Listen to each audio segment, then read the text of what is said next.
Hi, I'm Lina Psaila and welcome to the very first episode of our new podcast, Be My Own Boss from Shopcade, celebrating inspiring female entrepreneurs. Have you ever thought what it would be like to start a thing from scratch or turn your side hustle into a full-time job? We are meeting the women that are making it happen. From first jobs to sparks of inspiration, chunks of wisdom, and appropriate workplace wardrobe, we cover it all. Today, my guest is Nathalie Gaveau. Nathalie is founder and CEO of Shopcade, a premium shopping destination for fashion, beauty, and lifestyle products, as it creates a unique, shoppable experience that is social, tailored, and personalized.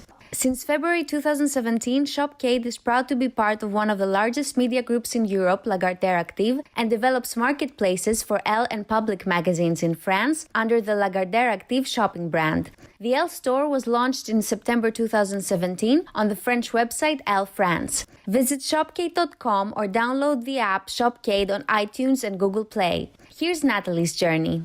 Hello Nathalie, how's it going? Welcome to Be My Own Boss. So tell us, what have you been up to this week? What kind of projects have you been working on? Hi Lina, so this week I've been working mostly on some on and off campaigns for clients. We want to drive users to their new collections and also drive users to buy in their stores. And another project I'm working on is like influencers collaborations, so working with mostly Instagrammers that have the same styles as some of our clients. So I'm guessing this is more under the umbrella of Shopcade. Can you tell our listeners what Shopcade is all about? Yep, so Shopcade is between a magazine and an e-shop. So it's really a place, like it's a social shopping platform where people can build their own fashion profiles. They can do wish lists, and essentially based on that they can share them, be followed, and receive some offers based on what they've liked. So it's really meant to be a very social site, but also a real e-shopping site where you can find, we have at the moment a few thousand brands from Topshop to small designers like Fête Impériale, and a lot of accessories, shoes, and beauty sites as well. So did you always know that you wanted to get involved into fashion business? Is there something that sparked Shopcade as an idea specifically? It's all started with e-commerce. And I started working in e-commerce and I really liked it. And then I started selling mostly cultural goods, computers and tech stuff, and very quickly it evolved into, more fashion and lifestyle and beauty. So I have to say it was quite natural as an evolution. And it's really an area that I enjoy because it's both very creative and at the same time it's quite analytical, and it's a booming segment. E-commerce in our categories is growing 13 to 15% a year, so it's a good industry.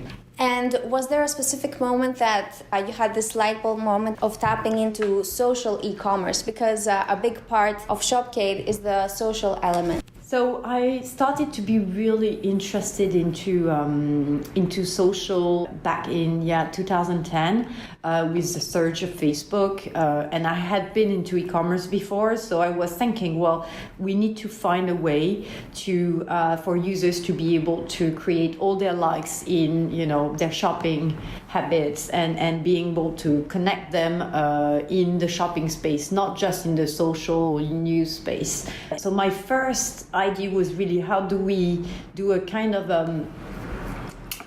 Farmville, for shopping, like something fun, engaging, where people can interact and shop at the same time. And then it built up with my partners when we started thinking about the idea and laying it out as a user experience. So if you had in front of you an aspiring fashion entrepreneur aiming to start her own tech startup, what piece of advice would you give her? So I have 3 advice. First one, getting the right partner. Because being an entrepreneur, I believe it's really hard to do it alone. You have to get some people that have, other expertise, but that you really work well with on board. Number 1. Second one is really understanding very well your clients. So that you can maximize your revenue, and always think about, where your revenue is coming from, what's the business model that's essential for your business to survive. And the third advice is get into the details. you need to really get into, the platform details, the user experience details, because devil's in the details. That's very good advice.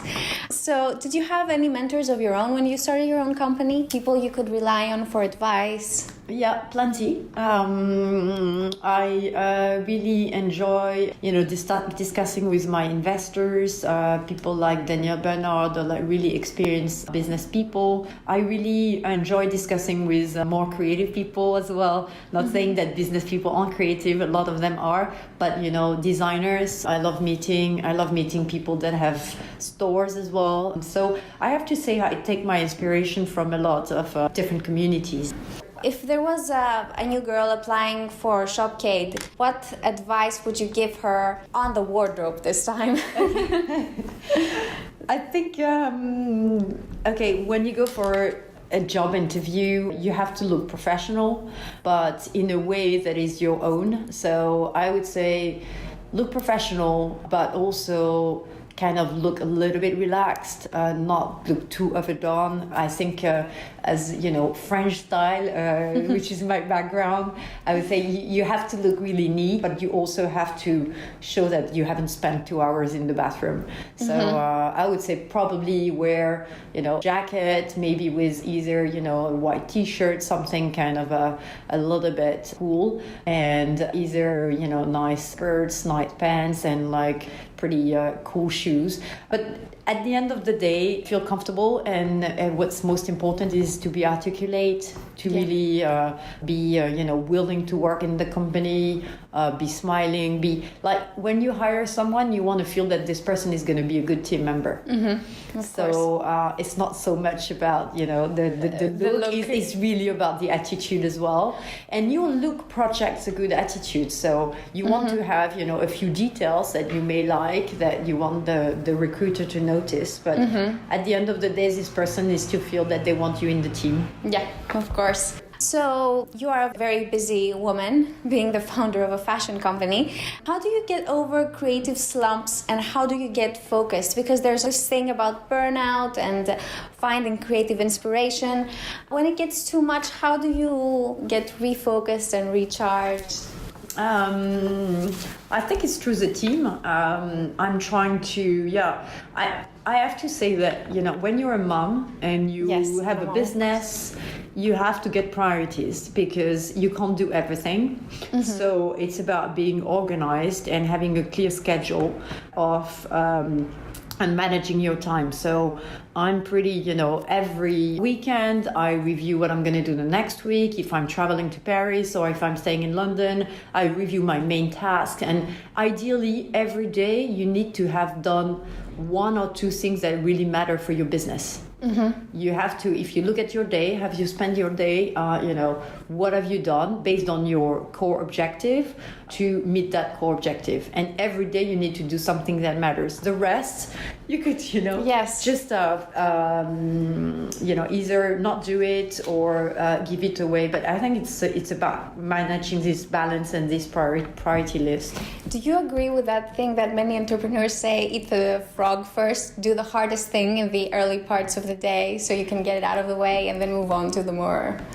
or are you... No, I tend to agree that in the morning you have a fresh mind and you can just, get stuff done maybe faster, and then after lunch or at the end of the day you might be a little bit more... It depends. Some people have different strengths, but I like to brainstorm in the afternoon as well, and I like to do more my KPIs, looking at the sales reports and looking at data in the morning. Shopcade has been around for a few years now. What has been your proudest moment with Shopcade so far, and why? I think when you work on your own business, you have lots of times where you have like highs and sometimes where you have lows as well. But I think the proud moments to me is when we launched the apps, the mobile apps. It's when we got awards. We got the Coolest App Award. That was really, really a proud moment. And we got a lot of PR. And also it's when we signed our major partnership with Lagardère Active. I have some photos of this moment, and that's really good moments for the team and the investors and everyone at Shopcade. Of course. Do you want to tell us a bit more about how it works and about the L store? Yeah, so we are developing marketplaces that are linked to different media properties. So we are both developing the technology with the user experience that is totally integrated in the content. So editors can look at, trends in the market and either write about these real time trends. People can shop directly the trends. And we are actually recruiting some brands to sell on these marketplaces. So on the L store at the moment, we have around 400 brands. We have really cool, well-known brands, Agnes B, but we also have a lot of new designers like Nanushka and like beauty brands, Ilanea, etc. So it's a mix, but there is a big space to take in the French market for Elle to be a fashion, essentially, e-commerce leader. And another of the innovations that has been done here in Shopcade, it's the work that you also do with influencers, and that's something that you want to expand. Absolutely. So we have Shopcade ambassadors that are curating trends, curating looks, curating brands, and we really want to develop more influencers so that when we're working, we have contracts with, Matches Fashion or Birchbox or, all these great clients. We can co-create content with influencers, both on the Shopcade platform, but also expand it to their social networks. Mm-hmm. I see you have a lovely rainbow t-shirt on. Do you follow trends? Do you have any current obsessions right now? Something that you really like? Yeah, so it's a mix. I think I do have my own style now, that I kind of know what I like. Sometimes a little bit boyish, sometimes a little bit more professional. But yes, I do follow trends, and I do enjoy, looking at new stuff all the time. I think my current big trends, I love rainbow stuff. But this I've always liked, since I was a teen. I always love wearing rainbow outfits, and at the moment I'm into sneakers. Mm-hmm. I love buying. Yes, and you have some amazing sneakers on right now. I have some Isabelle Marant sneakers from the latest collection, and I think because I travel a lot, I need some kind of comfortable shoes. Exactly. But at the same time, I can't wear basic sneakers all the time. Mm-hmm. I have to wear fashionable shoes as well. So I could have sneakers in multiple colors. Yes, I do have quite a few. Do you think it's important as an entrepreneur to invest in your personal growth? Do you like reading, or maybe take courses here and there, or even watch TED Talks or listen to audiobooks? I think it's essential to, you can't be the best at everything, but you have to really know yourself well and know where you are, highly performing and where, you should improve. And I think kind of working on your strengths, but also on your weaknesses is essential. I would say my biggest tools, it's probably YouTube. Mm-hmm. I love watching stuff on YouTube for everything, just for listening to other entrepreneurs. I also quite like looking at online courses. On Coursera, they have lots of stuff on basic finance, because it's nice to refresh, even if you learn something when you're at university or in business schools, or then you might want to techniques. Or I think management is evolving a lot. Management is using different data tools, so you have to constantly be on top of stuff. And continue being educated, I guess, because everything changes so quickly. Yeah. So do you see a shift in women's shopping habits past few years? I mean, obviously more and more women are shopping online. Maybe some are using more mobile apps. Yeah. The huge growth is in mobile transactions, and I think if I look at the French market at the moment, there is a very high penetration of e-commerce. It's like 85%. People are doing up to 10 purchases a year, so it's a big part of their share of wallet online. The part of mobile has been increasing, and by a very high rate. I think it's around 25% of the transactions that are mobile, and I think the main shift is the level of service that is expected. Stuff like free returns. There are new, essentially, really, Amazon is pushing everyone to really be very, very fast and increase the level of service that you offer. So whether it's personalization, whether it's pick up in store, reservation services, tailoring services, it's about understanding the audience and being able to be fast in delivering these new services, because otherwise, of course, you miss out. Yeah. Where do you see Shopcade in 5 years? Where would you want to see it ideally in 5 years? We want to be the leader in fashion social commerce. So we have two sides. We have a B2B side where we're working with some of the biggest media, and we're delivering for them some platforms that are tailored to their audiences, where people can shop. They can read and shop products at the same time. And at the same time, we want Shopcade to really be a leader in the UK, the US, for everything that is linked to social, fashion shopping, deals shopping, so for smart, women shopping online. And finally, what's your motto for success in life and in business? I mean, I know it's general, but it's really important to know nice. Sometimes, right? I mean, shoot for the moon. You land among the stars. You have to, aim for the highest you can get, and then you always tend to find people that have the same motivation, and but you have to shoot high. Yeah, definitely, and work hard. Of course. Well, thank you for coming on our podcast, Natalie. It was lovely having you, and tune in next week for another entrepreneur and another lovely talk here at Shopcade.